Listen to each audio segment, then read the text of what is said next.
But first, for 30 years, Mickey Duff was one of the most powerful figures in British boxing. The promoter from the East End of London was respected around the world for his knowledge of the sport and his business skills. He influenced the careers of 19 world champions, including John Conte and Lloyd Honeyghan, and worked with household names like Henry Cooper, Joe Buckner and Frank Bruno. The boxing historian John MacDonald.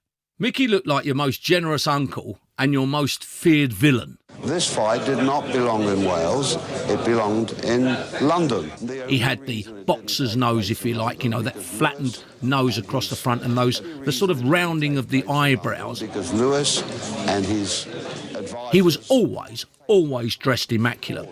There would have been 75,000 people in London for this fight. Spivvy looking, a little touch with the Mac wrapped round, and if it wasn't wearing it, it'd be over his arm.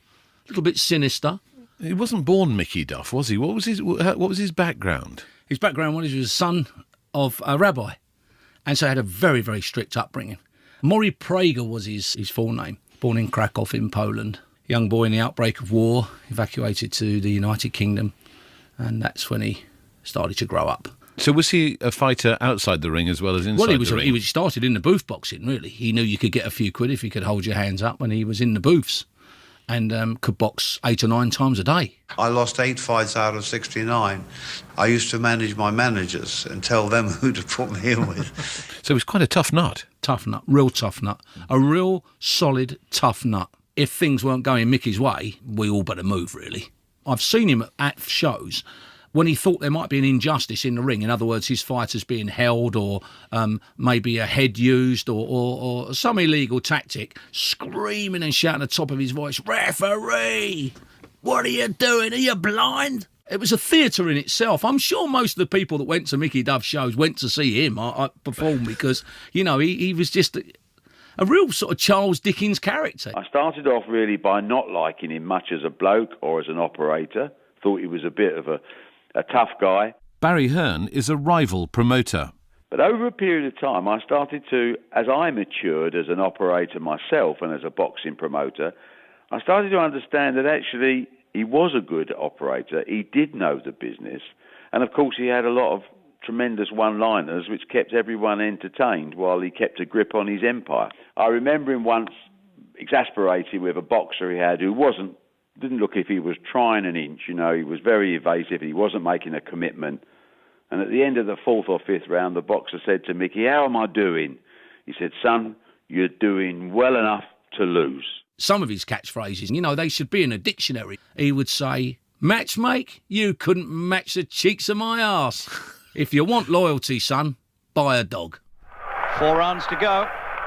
A bully is probably too strong a word, but he was in such a dominant position that when he was challenged, if you like, in the world of boxing promotion, initially by Frank Warren and subsequently by people like me, he didn't like him. And he built a very strong stable of boxers, as anyone can do if you've got the decent support of a major broadcaster. And the BBC was instrumental in giving him that power.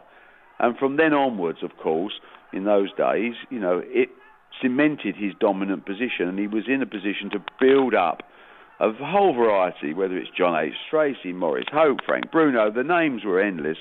But in some ways, he was the only shop in town, so people didn't have that much of a choice. And this is the stage of the fight now, where Joe Buckner, the European heavyweight champion, bidding to be the first British holder of the title. He pretty much had a hand in just about every level of boxing.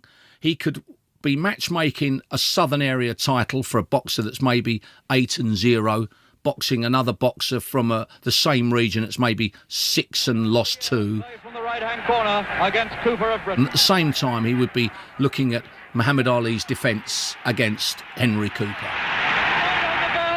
bell has sounded, and he's up at about 3, Clay. That was the end of the fourth. And that fight between Muhammad Ali and Henry Cooper must have been one of the highlights of his career, wasn't it? Post-war, Al Henry, the great Cassius Clay.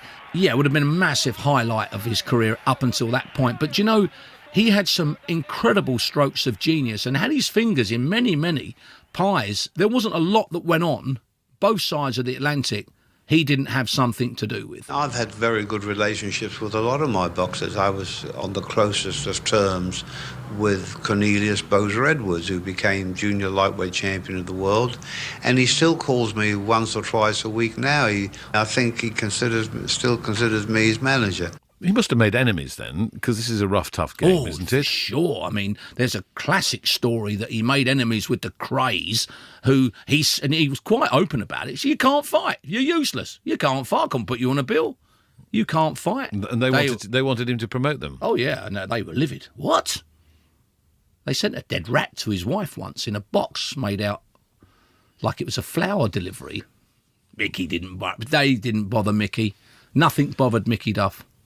He was also a gambler, wasn't he? He put large sums of money on the outcome of some of these fights. Yes, he did. He was a very, very big spieler, as they say. And when he wasn't boxing and he wasn't involved in boxing, he would find a little gambling den to play kaluki till the early hours. And sometimes he'd even play 3 hands. He would brag that he won $200,000 on the outcome of the Sugar Ray Leonard-Marvin Hagler fight, when most boxing people pretty much had Hagler. Hagler's the favourite. There's no question there. He had Leonard, and he was right. He was extremely knowledgeable about the sport. He knew literally every fighter in training. He knew every trainer. He knew every promoter. It was his entire life. After 20 or 30 years in his company, I realised this man knew a lot more than I give him credit for, and he was one of the great promoters. Barry Hearn on Mickey Duff, who's died aged 84.